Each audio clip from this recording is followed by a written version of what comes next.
பாவினி பெண் இயேசுவின் கால்களைத் துடைத்த கதை லூக்கா 7:36 முதல் 50 வரை. அடிப்படையில் ஒரு நாள் இயேசு ஆண்டவர் பரிசேயரான சீமோன் என்பவரின் வீட்டில் உணவு உண்ண அழைக்கப்பட்டார்.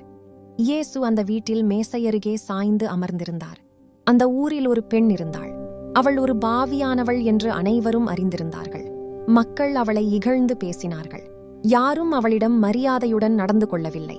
ஆனால் அந்த பெண் இயேசு அந்த வீட்டில் இருக்கிறார் என்று அறிந்தவுடன் ஒரு அலபாஸ்திர பாட்டிலில் நறுமண எண்ணெயை எடுத்துக்கொண்டு வந்தாள். அவள் இயேசுவின் அருகே வந்து அவரது காலடிகளில் நின்று அழுதாள். அவளுடைய கண்ணீர் இயேசுவின் கால்களில் விழுந்தது. அவள் தன் தலைமுடியால் இயேசுவின் கால்களை துடைத்தாள். பின்னர் அவரது கால்களை முத்தமிட்டு அந்த நறுமண எண்ணெயை ஊற்றினாள்.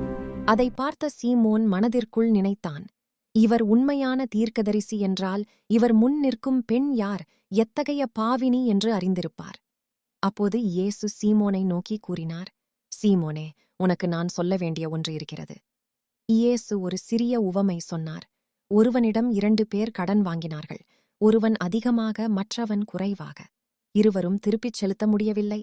அவன் இருவரையும் மன்னித்தான். யார் அவனை அதிகமாக நேசிப்பான்? சீமோன் சொன்னான், அதிகமாக மன்னிப்பு பெற்றவனே. இயேசு கூறினார், நீ சரியாகச் சொன்னாய்.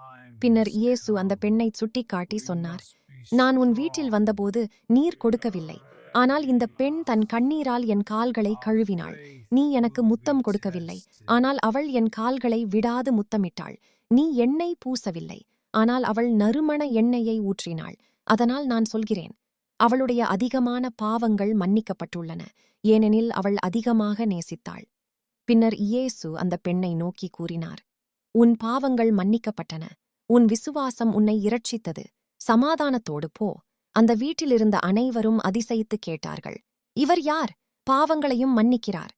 செய்தி இயேசுவிடம் உண்மையான மனந்திரும்பலும் அன்பும் இருந்தால் எந்த பாவமும் மன்னிக்கப்படாமல் போகாது.